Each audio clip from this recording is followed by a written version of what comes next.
სახელი არის ნიკოლოზი, მე გახლავართ მეტროპოლიტი ახალქალაქისა და კუმურდოსი და კარის ეპარქიის. ესე იმიტომ გამოითქმება ეს ტიტული, რომ თავიდან ეს იყო ახალქალაქისა და კუმურდოს ეპარქია, რომელშიც შედის ახალქალაქის რაიონი და ნინოწმინდის რაიონი და მოგვიანებით დაემატა კარის ეპარქია, ეს არის დღევანდელი თურქეთის ყარსის ვილაიეთი, ანუ ყარსის რაიონი, სადაც ისტორიული ძველი ქართული ტაძრებია, იქიდან იწყებოდა საერთოდ საქართველოს კარი, ამიტომ ქვია ყარსი, ქართულად არის კარი. ეს არის კარის ეპარქია და დღემდე მინდა გითხრათ, რომ ეს არის ეპარქია, ესე რომ ვთქვათ, მისიონერული, იმიტომ რომ მართლმადიდებელი მოსახლეობა, რომელიც არის ძირითადად ქართული, არის მთელი მოსახლეობის 3%. პატარაობაში რომ გითხრათ, რაზე ოცნებობდით, ძალიან გაგიკვირდებათ ყველას. ჩემი ოცნება იყო, ვინმე გამختارიყო. მაგრამ სინამდვილეში ესეც გამოვიდა. მე მინდოდა ყოფილიყავი ტაქსის მცხოვრები, ტაქსისტი. ესე იგი, რატო? ორი მიზეზის გამო. ერთი რომ მანქანის ტარება მიყვარდა ძალიან. კი არ მიყვარდა, მაშინ არ ვიცოდი ჯერ და მინდოდა, მაგრამ მეორე იყო მთავარი, რომ ადამიანებთან მქონოდა ურთიერთობა და ადამიანებთან შესულიყავი ურთიერთობაში და ფაქტიურად ესეც გამოვიდა. ძირითადად ესე იგი ჩემი პროფესია ესეთია, რომ ადამიანებს ვესაუბრები, აი ყველაფერს. საბჭოთა კავშირის დროს დავიბადე და მაშინდელი განმარტებით მე დავიბადე მოსამსახურის ოჯახში. ესე ერქვა, ესე იგი, არ ყოფილიყავი მუშა, არ ყოფილიყავი გლეხი, არ მოსამსახური. სამ ნაწილად იყოფოდა საზოგადოება და მამი ჩემი იყო თბილისის სახელმწიფო სამხატვრო აკადემიის დოცენტი, კერამიკა მინის კათედრის დოცენტი და შემდეგ კათედრის გამგე და შემდეგ უпроსტოდ კათედრის გამგე არ დეკანი. არამერიოს და დედაც მუშაობდა, დედა პროფესიით ჟურნალისტი იყო, მაგრამ ბოლოს ისიც მუშაობდა სახელმწიფო სამხატვრო აკადემიაში და გავიზარდე, შეიძლება ითქვას, სამხატვრო აკადემიაში ბავშვობიდან იქ ვიზრდებოდი და ამიტომ გარდა იმისა, რომ მე თვითონ ამ კერამიკის სახელოსნოში ვაკეთებდი ნაკეთობებს, უფროსების დახმარებით, რა თქმა უნდა, გარდა ამისა ვიცნობდი აი უდიდეს და გამოჩენილ მხატვრებს სერგო ქობულაძეთი დაწყებული და ასე შემდეგ აპოლონ ქუთათელაძე და რომელი ერთი ჩამოთვალა. აი ამ ღირებულებებით ვიზრდებოდი. სინამდვილეში ეს თითქოს და ესე იგი ესეთი განსხვავებული ხო დიაპაზონი სინამდვილეში ერთ რამეს ემსახურებოდა, აი ისე ის რაც ბავშვობიდან სულ მინდოდა ადამიანებთან ურთიერთობა. პირველი ჩემი ესე იგი ეს ურთიერთობა დაიწყო ბუნების სიყვარულით, ამიტომ გადავწყვიტე, რომ ფიზიკოსი გამختارიყავი და ამიტომ იყო, რომ ჯერ სანამ კომაროვის სკოლაში ჩავაბარებდი, გაძლიერებული მათემატიკური სკოლა იყო, 55 საშუალო სკოლაში სწავლობდი და იქ ძალიან სერიოზული ექსპერიმენტი ტარდებოდა ამ დროს. მერე კომაროვის სკოლა და მერე ჩავაბარე თბილისის სახელმწიფო უნივერსიტეტში ფიზიკის ფაკულტეტზე და შემდეგ სწავლა განმაგრძე მოსკოვის ლომონოსოვის სახელობის სახელმწიფო უნივერსიტეტში, ასევე დავამთავრე ფიზიკის ფაკულტეტი. ეს იყო ჩემი პირველი ძირითადი ინტერესი, რომ სამყარო შემემეცნებინა, მაგრამ მოსკოვის უნივერსიტეტში სწავლისას საშუალებამ მქონდა რომ ურთიერთობა მქონოდა უამრავ ადამიანთან, სხვადასხვა ეროვნების, სხვადასხვა სახელმწიფოდან იყვნენ ჩამოსულები და მაშინ ესე იგი კაფეო ჩამომიყალიბდა აზრი, რომ ვერ მივცემ ჩემ თავს უფლებას, რომ ჩავიკეტო კაბინეტში, ჩემთვის ფიზიკა ეს თეორიული ფიზიკა იყო, ესე იგი ეს არის ფურცელი, კალმისტარი და ძირითადად ამითი ამოიწურებოდა ჩემი ფიზიკოსობა, აი ასეთი უნდა ყოფილიყო და მე გადავწყვიტე, რომ შევსულიყავი ადამიანებთან ურთიერთობაში, ადამიანებთან შეხვიდე ურთიერთობაში რაღაცა უნდა უთხრამათ და აი ამისთვის საუკეთესო საშუალება იყო ხელოვნება და ხელოვნებაში ყველაზე მასობრივი, ყველაზე უფრო კონტაქტური, მაშინ ჯერ კიდევ როგორც მოგახსენეთ, საბჭოთა კავშირი იყო, ეს იყო კინოხელოვნება.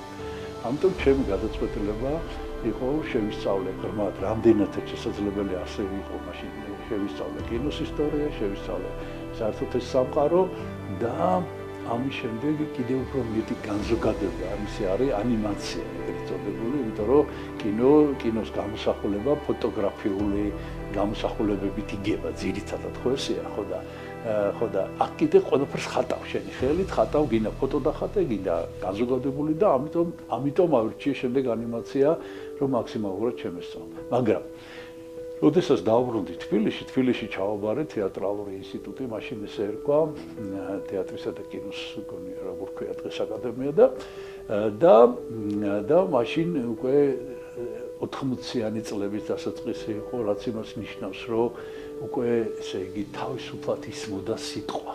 კი იყო შეზღუდვები, მაგრამ სიტყვა ძირითადად ეს ხდებოდა ეკლესიაში და დავიწყე წაზრებში სიარული, დავიწყე ქადაგებების მოსვენა და იმაში მივხვდი, რომ თუ მინდა რაიმე უთხრა ადამიანს, პირდაპირ თქმა ყველაზე მოკლე გზა არის ამისი და ამიტომ დავიწყე აი ამ სიტყვის შესწავლა. სიტყვა კი ალბათ ყველა ვიცით როგორ იწყება იოანე ღვთისმეტყველის სახარება, პირველი გან იყო სიტყვა იგი იყო ღვთისათანა და ღმერთი იყო სიტყვა იგი. ანუ სიტყვა ნიშნავს იმას, რომ ღვთისმეტყველება შეისწავლოს ადამიანმა და ამიტომ მოხდი შემდეგ ახლად გახსნილ თბილისის სასულიერო აკადემიაში 1998 წელს გამოვიტანე საბუთები თეატრალური ინსტიტუტიდან და აი ჩავაბარე აკადემიაში, დავამთავრე და აი შემდეგ დავადექი ამუზას და დღემდე ამუზას ვადგენ.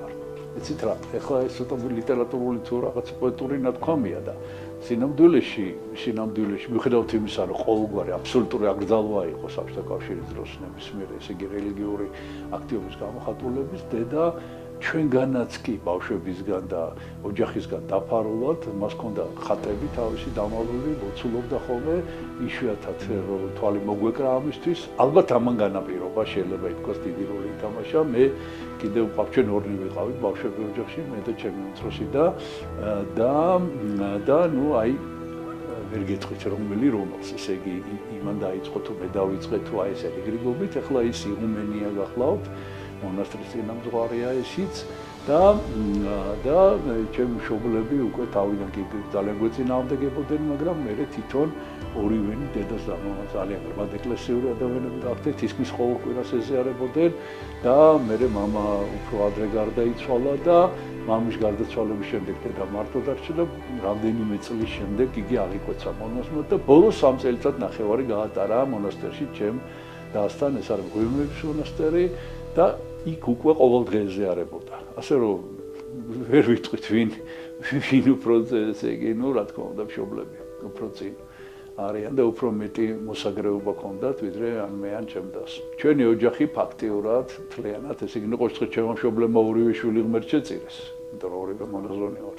ძალიან ძნელი იყო მაშინ, იმიტომ რომ 80-იან წლებში საზოგადოებაში ისეთი პროპაგანდა იყო, ისე მოდკი ვერ ხვდებოდით, რომ ეს პროპაგანდა, ყველა ვიცოდით, რომ სემინარიაში უშიშროების თანამშრომლები სწავლობენ, რომ სემინარიაში, ესე იგი, ყოველად უვარგისი ადამიანები იყრიან თავს და სახში რო ვთქვი, რომ ხა მაინც სემინარიას და აკადემიას შორის დიდი განსხვავება ვერ დაინახეს და რო ვთქვი, რომ სასულიერო აკადემიაში ვაპირებ ჩადარებას, ნუ ეს იყო ჩაბარების გამოსცემის ჩაბარებას, ეს იყო ტრაგედია ოჯახში, მთელი ნათესაობა შეიკრიბა იმისათვის, რომ აი კონსილიუმი მოიწვიეს, შეიძლება ითქვას, რომ რაღაცენ დავერწმუნებინათ, რომ ეს არ გამეკეთებინა, მაგრამ მე ყველა კითხვას მშვიდად გავეც პასუხი და ერთ-ერთ მოჩება ნათესაობა ისიც კითხვა, რომ ამას რაღაც უნდა აკადემიის დამთავრება ყველაფერი უკვე იცისო და და მოკლედ ესე და ნუ დაწყნარდნენ მე ჩემი მშობლები, რა თქმა უნდა და აი როგორც მოგახსენეთ, კიდე ჩვენზე უფრო მეტად გამოავლინეს ეს ეკლესიური ცხოვრება. ერთის მხრივ ძალიან რთულია, რა თქმა უნდა. იმიტომ რომ ჩვენ რო აქ ჩამოვედით და მე რო გადმოვედი საცხოვრებლად, ეს იყო 92 წელი, როდესაც მე ერთ-ერთ სოფელში, სოფელ ფოკაში, სადაც პატრიარქმა შეიძინა სახლი თავის დროზე 88 წელს და აქედან დაიწყო ჯავახეთის აღორძინება და იქ იმ სოფელში არც ერთი ქართველი არ ცხოვრობდა და ნუ აი რა გითხრათ, ძალიან მტრული დამოკიდებულება იყო, მაგრამ მე თანდათანობით მივხვდი იმას, ისევ ამ სომეხი ადამიანების, სომეხი ეროვნების ადამიანების დახმარებით, ეს არ იყო ნაციონალური ხასიათის დაპირისპირება. მე ნელ-ნელა მივხვდი ამას. ეს არის საერთოდ დაპირისპირება უცხოს მიმართ. მაღალმთიან ქართულ სოფელშიც რო დამეწყო ესე ცხოვრება, თუ არ ეწოდინებოდათ რატო არის იქ, გაუგებარი იყო, რატო ჩამოვედით, ამინდა აქ მარტოს. და შემდეგ კიდევ ჩამოვიყვანე მონაზვნები, მათთან ერთად დავიწყე ცხოვრება და თავიდან ძალიან ძლიერი იყო დაპირისპირება, რასაც ხელს უწყობდა კიდევ რუსული პროპაგანდა, პირდაპირ ყოველგვარი იმის გარეშე შემილია მითხრგეჭვების გარეშე, აქ რუსული სამხედრო ბაზა იყო 2007 წლამდე, რომლებიც აი პირდაპირ დროს, ენერგიას, სახსრებს ხარჯავდნენ იმისთვის, რომ ჩვენს წინააღმდეგ, რომ აი განეწყოთ მოსახლეობა და აი ყველაზე საშინელი აქ ადგილობრივი მოსახლეობისთვის აი ყველაზე საშინელი ეპიტეტი რაც არსებობს, აი ეს შეგვარქვეს, რომ ჩვენ ვართ თურქეთის ჯაშუშები.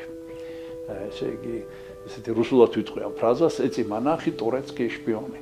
და ესე იგი, სულ ეგონათ, რომ მე დავდივარ იარაღით, რომ ვარ თურქეთის, ანუ ნატოს და თურქეთის ესე იგი ჯაშუში და აი ამაზე იყო ძირითადად თელი დაპირისპირება და ეხლა ესე უცებ ვერ მოგიყვებით როგორ გადავლახეთ ეს და ამან გარკვეულწილად თამაში დიდ როლი შეასრულა 2007 წელს ეს ბაზა დაიშალა და აღარ იყო და თანდათანობით მე ამ მოსახლებამ გამოახილა თვალი და მიხვდა რომ არა ვარ თურქეთის ჯაშუში და ეხლა დღეს მინდა გითხრათ რომ ძალიან დამეგობრებულები ვართ ძალიან აი როგორც ერთი ოჯახი ახლა ამ ქუჩაზე სადაც ჩვენ ცხოვრობთ და მინდა გითხრათ რომ სომხურად უბანი სიტყვა უბანი არის თაღი ანუ ესე იგი ეს მართლა თაღივით არის ეს შეფული რაღაცნაირად და აი მოკლედ მიმიღეს აქა და მიცავენ და რა ვიცი მოკლედ მეგობრობთ ძალიან ეკლესია მონასტრებს რაც შეეხება თვითონ თუ ტაძარს გულისხმობთ ერთ-ერთი ბოლო აღწერის მიხედვით დაახლოებით 94 თუ 98 ძეგლი არის ესე იგი კულტურის ძეგლი ესე ქვია მაგრამ სიამოვნებაში ეს ძირითადად ტაძრებია თუმცა ძველი ციხესიმაგრეებიც არის და განსაკუთრებით გამოყოფდი ორ ციხესიმაგრეს რომელიც მთებზე აშენებული ეს არის 4000 წლის წინ აშენებული აბულის ციხე და შაორის ციხე ეს ეწოდებათ ეს არის აბრაამის პერიოდი აი აბრაამი რო იყო ცოცხალი იმ პერიოდში არის აშენებული და ეს კიდე ცალკე ძალიან მნიშვნელოვანი თემა. ტაძრები გვაქვს უძველესი ტაძარი მე-6 საუკუნის არის, გვიანესი არის მე-14 საუკუნის, მერე შეწყდა საერთოდ აქ ტაძრების მშენებლობა და ეხლა ჩვენ დროში ჩვენ ავშენებთ და ვაპირებთ კიდე აშენებას. რაც შეეხება მონასტრებს, 8 მონასტერი ფუნქციონირებს და უბრალოდ 10 და აგარი კიდე ფუკის დედათა და ფუკის მამათა მონასტერი წმინდა ნინოსი რომელიც ეგრეთ წოდებული სტავროფიგიალური მონასტრია და ეპარქიას არ ექვემდებარება მაგრამ ჩვენს დაქვემდებარებაში 8 მონასტერია ერთი მამათა და ძირითადად დედათა მონასტრები არის რაც შეეხება სიწმინდეებს საერთის განგებით ჩვენთან ეპარქიაში რაღაცნაირად ესე მოხდა თავისით რომ დაიწყო შეგროვება წმინდა ნაწილებმა სხვადასხვა წმინდანების და ჩვენი მიზანი იყო რომ ყოველდღე ეკლესია რომელიღაც წმინდას მოიხსენებს და ჩვენ რო ქონოდა წმინდა ნაწილი ყოველდღე და თითქმის 60-ზე გადაწყვეტილია ჩვენთან ინახება 3000-ზე მეტი წმინდა ნაწილი სპეციალურ ოთახში და ჩვენ ვაპირებთ რომ ავაშენოთ დიდი ტაძარი ყოველთა წმინდათა სახელობის სადაც წესი წმინდები განლაგდება და კიდევ ერთ გარემოებას მინდა ხაზი გაუსვა რომ 2009-2010 წლებში ჩვენთან ჩამობძანდა ტურინის სუდარის ზუსტი ასლი, რომელიც დღემდე აქ არის დამბძანებული, რომელსაც, ძალიან მოკლეს რო გითხრათ, მეხუთე სახარებას უწოდებენ, იმდენად ინფორმაციულია, იმდენად იქ არის მთელი ისტორია მაცხოვრის ჯვარცმის და აღდგომის. ასე რომ ძალიან საინტერესო და დიდი სიწმინდეა. ეს არის ჩვენი ეპარქიის შესახებ ძალიან მოკლედ. აქ ალბათ იგულისხმება, როცა ადამიანს დეპრესია აქვს და ყველა ადამიანს აქვს ეს დეპრესია და მე ესე იგი ერთი უნივერსალური ჩემთვის რა ყოველ შემთხვევაში მეთოდი აღმოვაჩინე, აი რა უნდა გააკეთო იმისათვის, როცა ძალიან ცუდად ახარ, რომ უარესად არ გახდე. და ჩემთვის ეს არის ბახის მუსიკა გლენ გულდის შესრულებით.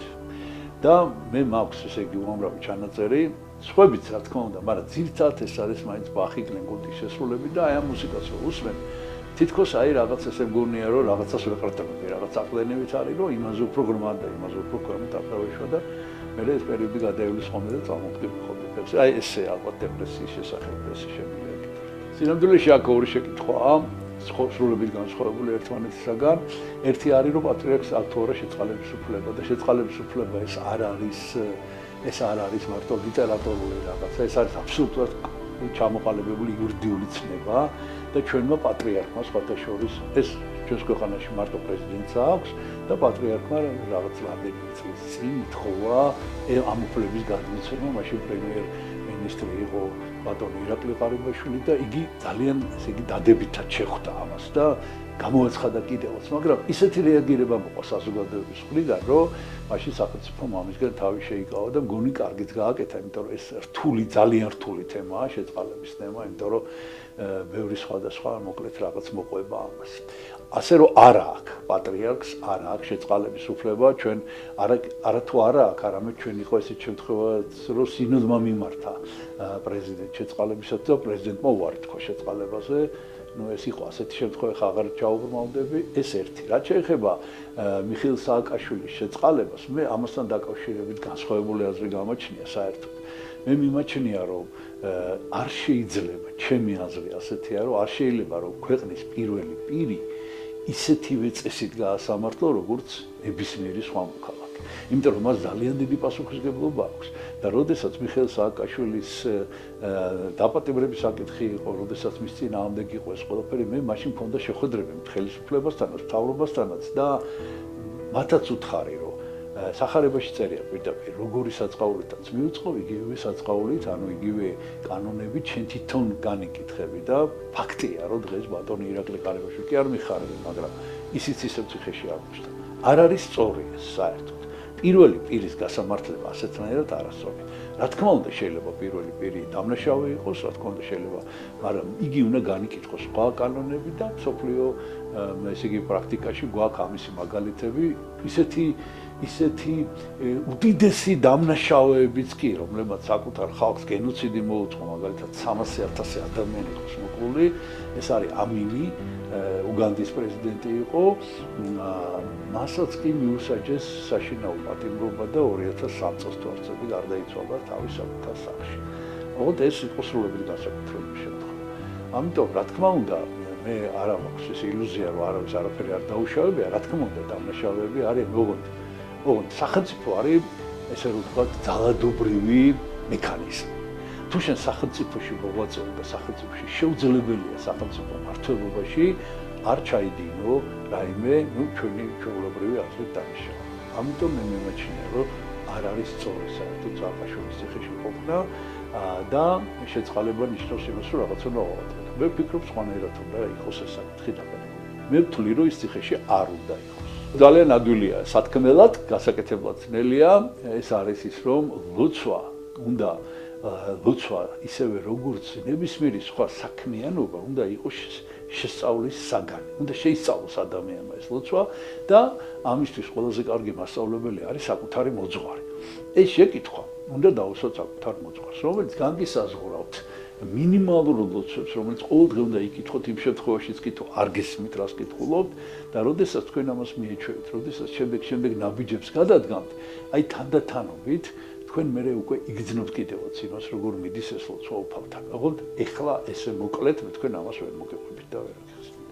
დამწყები მე დავითნე კიდე სხვა არის, ეს პირადი ლოცვები კიდე სხვა არის და მე დავითნეს მივცემ ერთადერთ რჩევას, რომ რაც შეიძლება მეტი იკითხოს ხმამაღლა. ანუ ხშირად დაესწროს ღვთისმსახურებას და რისი წაკითხვის უფლებასაც დამწყებ მე დავითნეს აძლევენ. პირველ რიგში ეს არის ფსალმუნები და სხვა კიდევ ლოცვები, რაც შეიძლება ხშირად იკითხოს, იმიტომ რომ ეს თითქოს რაღაც შიგნით გროვდება ეს ნალოცი რაც არის და რაც უფრო მეცი ლოცვებს, მით უფრო უკეთესად გამოუვა ეს ლოცვა. ესე წმინდა მამებიც ამბობენ და მეც ამას გირჩევთ, რომ რაც შეიძლება ბევრი იკითხოთ წმინდათა ცხოვრების შესახებ.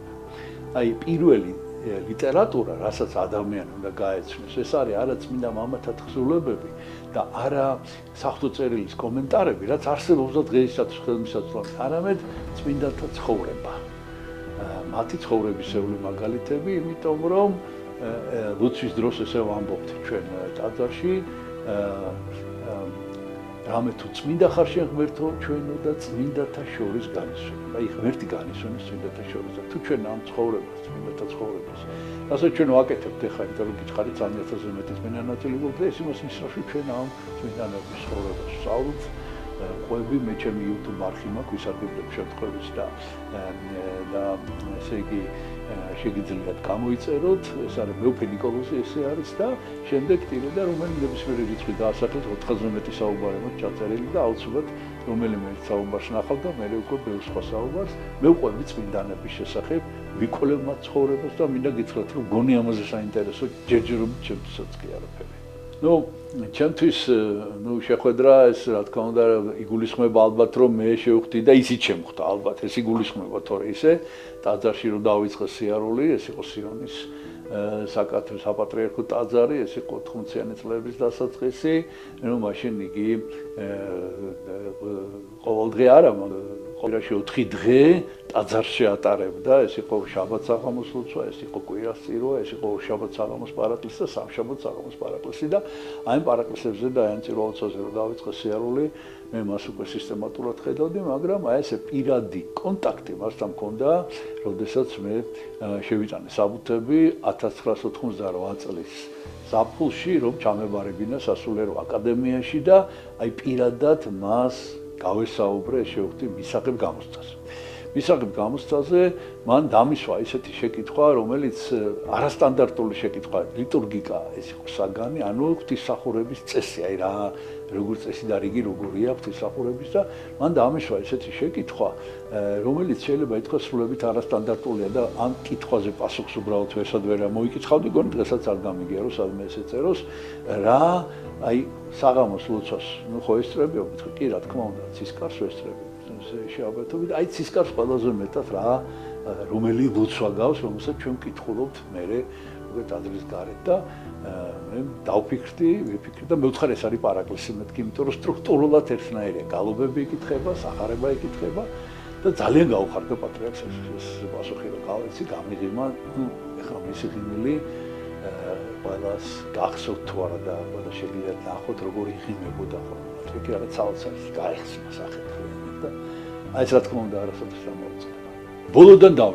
ბოლოდან დავიწყებ და დღეს რომ ჩვენ გადავხედოთ ესე იგი ჩვენი წმინდა სინოდის სიას, აი 39 უდელთავარი ღებულობდა არჩევნებში მონაწილეობას.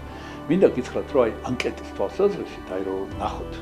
მე მგონია რომ უწმინდეს და უნეტარეს შიომეს ამის გონია ყველაზე კარგი ანკეტა ყველა ჩვენთაგან შორის იგი აი ფილმის ცხოვრების და თანმიმდევრული. ხა მე მაგალითად დაოჯახებული ვიყავ, სამი შვილი მყავს მაგალითად, რაც მაინდა-მაინც სახარბიელო არ არის კათოლიკოს პატრიარქისთვის, ხო? ასევე სხვა ეპისკოპოსებს ყველას რაღაცა აქვს მიზეზი და ასეთი მიზეზი უწმინდეს და უნეტარეს შიოს არ აქვს.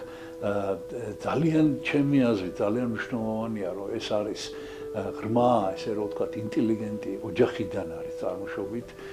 მისი მშობლები, ბებიები, ბაბუები ძალიან მნიშვნელოვანი წვლილი აქვს ჩვენი ქვეყნის განვითარებაში შეტანილი და თვითონაც არაჩვეულებრივი ახალგაზრდა იყო, მისი არაჩვეულებრივი მონაცემი ვიოლონჩელოზე უკრავდა, ვიოლონჩელოზე და დიდი წარმატებებიც ჰქონდა და თავისთავად ეს ყველაფერი ძალიან პოზიტიური და კარგია. ასე რომ გამოწვევები რაც შეეხება ძალიან ძნელია. კათოლიკოს პატრიარქი ილია მეორის შემდეგ ეს ადგილი დაიკავო და გააგრძელო, იმიტომ რომ გინდა თუ არ გინდა და ესე იგი შენ ამას რაღაცნაირად ფიქრობ თუ არ ფიქრობ, ყველა ადამიანი შენგან მოითხოვს ისე როგორც მოითხოვდა უწმინდესი და უნეტარესი ილია მეორისგან და გინდა თუ არ გინდა გადარებენ იმას და ეს არის საკმაოდ რთული და ნუ მთავარი გამოწვევა ეს არის. თუმცა მთავარი გამოწვევა ჩვენ ჯერ კიდევ არ ვიცით. იმიტომ რომ როგორც მაგალითად ვერაფრით ვერ წარმოვიდგენთ ჩვენ ესე იგი როდესაც კოვიდის ეპიდემია გავრცელდა და როგორი გამოწვევის წინაშე დადგა ეკლესია და ერთადერთი პირველი იერარქი, ერთადერთი პატრიარქი, რომელმაც არ მოუხარა ქედი და რომელმაც პრინციპულად არ დაკეტა არც ერთი ეკლესია იყო კათოლიკოს პატრიარქი ილია მეორე. ვერავინ ვერ გაუძლო ამ გამოწვევას წელს სოფლიოში. ვერავინ. ხო და არ ვიცი ახლა რა გამოწვევები გველოდება კიდე და უწმინდესი და უნეტარესი შიო როგორ გაუძლოს ჩვენ ყველანი გვერდში დავუდგებით რა თქმა უნდა. რაც შეეხება ესე იგი არჩევნებს მე ესე იგი გამოვაცხადე ხმამაღლა ყველა მის ეს განცხადებების გავაკეთე ამაზე რომ მე წმინდა სინოდის განჩინებას ვემორჩილები და ეს იმას ნიშნავს რომ მე დღეს ვარ ჩვეულებრივი წევრი წმინდა სინოდის ჩვენი ეკლესიის მაგრამ არ ვეთანხმები მე მიმაჩნია რომ კანდიდატობაზე ესე იგი წმინდა ესე იგი ამ პატრიარქის კანდიდატობაზე მეუფე დანიელისთვის და მეუფე ისაიასთვის უარის თქმა არ იყოს სწორი და მე ვფიქრობ, რომ თუ ეს მღვდელმთავრები არჩევნებში მიიღებდნენ მონაწილეობას, მე ვფიქრობ შეიძლება მაინც მეუფეშიოს გაემარჯვებინა არჩევნებში, მაგრამ ეს ბევრად უფრო ღირსეული გამარჯვება იქნებოდა, ვიდრე ის, რომ რაღაცა არასწორი მიზეზით ეს იყო ასაკობრივი შეზღუდვა და ეს იყო დიპლომი, ესე იგი, რომ მე ვფიქრობ, რომ ეს დიდი სირცხვილია ძალიან, რომ ეპისკოპოს დიპლომი მოთხოვო თავის ღვთისმეტყველო განათლების დასადასტურებლად, იმიტომ რომ ჩვენ ომი გამოვიარეთ და არა ერთი ომი. და ჩვენ ესე იგი ვიბრძოდით, ჩვენ ვცდილობდით, რომ ესე იგი ჩვენი მრევლი აგვეზარდა და ან მეუფე დანიელს, ან ახლა მეუფე ისაიას უთხრა, რომ საეჭვოა მისი ღვთისმეტყველო განათლება, ნუ ეს არის ახლა სრულებით არასწორი. ამას ვერასოდეს ვერ დავეთანხმები. ამიტომ მე მაშინაც ვთქვი, ეხლაც ვიტყვი, რომ ჩემი ხმა მაგალითად მე აუცილებლად ვიცოდი ხმას მეუფე დანიელს, მიუხედავად ყველაფრისა და რადგან ეს საშუალება არ მომეცა, მე ხმა არავისთვის მიმიცია. სხვათა შორის პატრიარქობაზე კი არა, სასულიერო პირობაზე არ ვფიქრობდი მაშინ და არც დიპლომისთვის არ სწავლობდი. მე მქონდა ესეთი დაუუკებელი რაღაცა წყორვილი, რომ რაც მინდოდა ის გამეკო. და მეუფე დანიელი სასულიერო აკადემიაში იყო ჩემი პედაგოგი. და ეხლა კიდე იმაზე თქვა, რომ იმას დიპლომი არ აქვს და მე მაქვს დიპლომი, რომელიც მან მომცა. ნუ ეს წარმოუდგენელია. არაფერი პიროვნული ამაში არ არის. გესმით? მე ვფიქრობ, რომ უნდა მიიღო მეუფე დანიელს არჩევნებში მონაწილეობა, მაგრამ თუ წმინდა სინოდი მაინც მეუფეშიოს აირჩევდა და მე ვფიქრობ, რომ შეიძლება ესეც მომختارიყო. მე ესე ვფიქრობ. მაშინ ესე იგი, ნუ უფრო მეტი სიმსუბუქით მივიღებდით მის პატრიარქობას. ეხაც აბსოლუტურად ბოლომდე ვემორჩილებით და ბოლომდე მხარში დაუდგები მეუფეშიოს თვითონაც ძალიან კარგად იცით. იცით რა, როგორ არ მიფიქრია, მაგრამ მინდა გითხრათ, რომ აი ეს მიზეზი, მაგალითად რა, ყველაფერს დავიდავარ. მე მყავს 3 შვილი და 11 შვილიშვილი. ხო და ასეთი ადამიანის პატრიარქობა არ არის სწორი უბრალოდ. იმიტომ რომ ჩვენ ესეთი წესი გვაქვს, რომ ეპისკოპოსი უნდა იყოს ბერი და ეპისკოპოსს არ უნდა კონდეს საზრუნავი ოჯახზე. მე ბერი გავხდი, აღვიკვეთზე, დავტოვე ოჯახი და ნუ ვიდავტოვე, მაგრამ ოჯახი არ დამტოვა. 11 შვილიშვილი ყავს, აი 11 შვილიშვილი და ეხლა რა უთხრა იმათ, რომ არა ვარ თქვენი ბაბუა თუ რაღაცა და ამიტომ და კიდე ერთ რამეს მოგახსენებთ, აი ჩემი პატრიარქობის შესახებ, მე ზუსტად არჩევნების წინ მქონდა ძალიან საინტერესო შეხვედრა მეუფე მარკოსთან, ეს არის საზღვარგარეთის რუსული ეკლესიის გერმანიის ეპარქიის მეთაური, რომელიც არის 48 წელი მართავს ამ ეპარქიას. წარმოიდგინეთ, წარმოშობით გერმანელია და ამას წინათ იყო იქ არჩევნები, რამდენი 2-3 წლის წინ არჩევნები და ეს იგი იყო ლაპარაკი, ვინ უნდა ყოფილიყო საზღვარგარეთის რუსული ეკლესიის პირველი იერარქი. და მეუფე მარკოს შესთავაზეს, რა თქმა უნდა და მან უარი თქვა და კიდევ უთხრა, იცით რაო, ამდენი წელია ამ ჩემ ქვეყანაში ცხოვრობ გერმანიაში. ეხა ნიუ-იორკში გადასახლება და იქიდან ეკლესიის მართვა არის ჩემთვის წარმოუდგენელია და მინდა გითხრათ, რომ მე 20 წელიწადზე მეტი ეჯავახეთში ვცხოვრობ და აი ვერაფრით წარმომიდგენი აქედან სადმე გადანაცვლება საცხოვრებლად, ვერაფრით. იცით რა, უბრალოდ ვერ მოვასწრეთ მოყოლას, მაგრამ ორი სიტყვით გეტყვით საერთოდ როგორ მოხდა ეს ამბავი.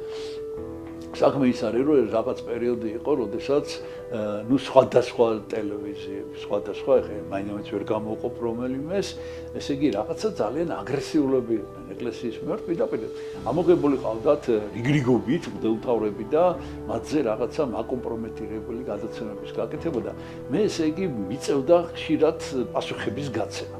და პასუხებს როდესაც ვცემდი, ვცდილობდი რომ ზუსტად მე პასუხა ყველა კითხვაზე, მაგრამ აი ესე იგი ეს ჭრა რასაც ქვია, აი რომ გადაჭრე ამას და აქეთ გადმოიტან, იმას გადმოჭრე, აქეთ გადმოიტან და უკუღმაროა ადამიანის აზრს ჩამოაყალიბებ, ესეთ რაღაცას ხშირად იყენებდნენ ჩემს მიმართ და კი არა და ერთხელ ისეთი რამეც მოხდა, რომ სხვა სასულიერო პირი ალაპარაკეს. სხვა, რომელიც გავს, ეხლა ჩვენ გავართ ყველანი ერთმანეთს, წერით. ხო და დააწერეს ჩემი სახელი. წარმოიდგინეთ, ნუ აი გასაგიჟებელი რაღაც იყო და მე ესეთი რაღაც მოვიფიქრე. ამოვიღე ჩემი ტელეფონი, ჩვეულებრივი მობილური ტელეფონი და დავიწყე მე გადაღება ამ აი როგორ მიიღებენ იმის გადაღება. მე თვითონ მიღებდი.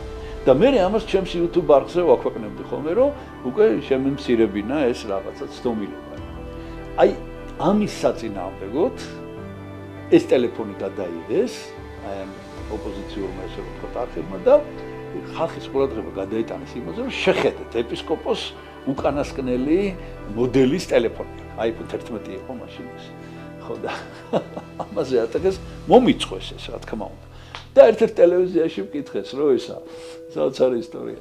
ერთ-ერთ ტელევიზიაში გადადა მართალიაო რომ ესე რაღაც ისა რა გინდათ ესეთი კარგი ტელეფონიო თქვენო და იცით რა ამ კითხვაში რაღაც არასწორად არის რომელიც მე დამისვეს. არასწორად არის. მე იმიტომ კი არ მინდოდა კარგი ხარისხის ტელეფონი რომ ფილმები გადამეღო. ფილმები iPhone 10-ით გადაღებული ისეთი ფილმი, რომელიც მე აი ხა ვისაც შეუძლია გაიგოს ასვამობ, iPhone 10-ით გადავიღე 3 დღეში დავამონტაჟე ფილმი და დიდ ეკრანზე გავუშვი ამირანის კინოდარბაზში. ეს არის ფილმი მოგზაურობა წარსულისაკენ. ანუ ეს სავსებით საკმარისი იყო ხარისხი ამის თქმით. ეს ჭირდებოდა იმისთვის, რომ ვიღებდი ახლო მანძილიდან გადამეღო მთელი სურათი და ხმა ჩაწერილი. ამისთვის ჭირდებოდა და iPhone 12-ს, iPhone 11-ს და iPhone 12-ს აქვს 3 კამერა.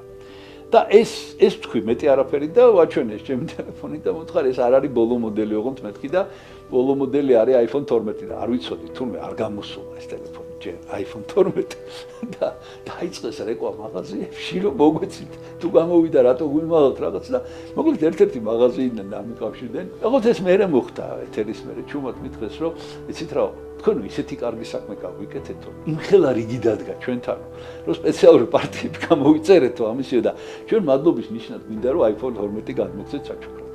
ხო და მეუთხარი მე დასამალი არაფერი არ მაქვს და მოიწვიეთ ტელევიზიით და ყველასთან დასწრებით გადმომეცით მეთქი და აქედან დაიწყო მოკლედ ეს მთელი ისტორია რა. მე ვფიქრობ რომ მაინც ყველაფერი მისი მშობლებიდან იწყება.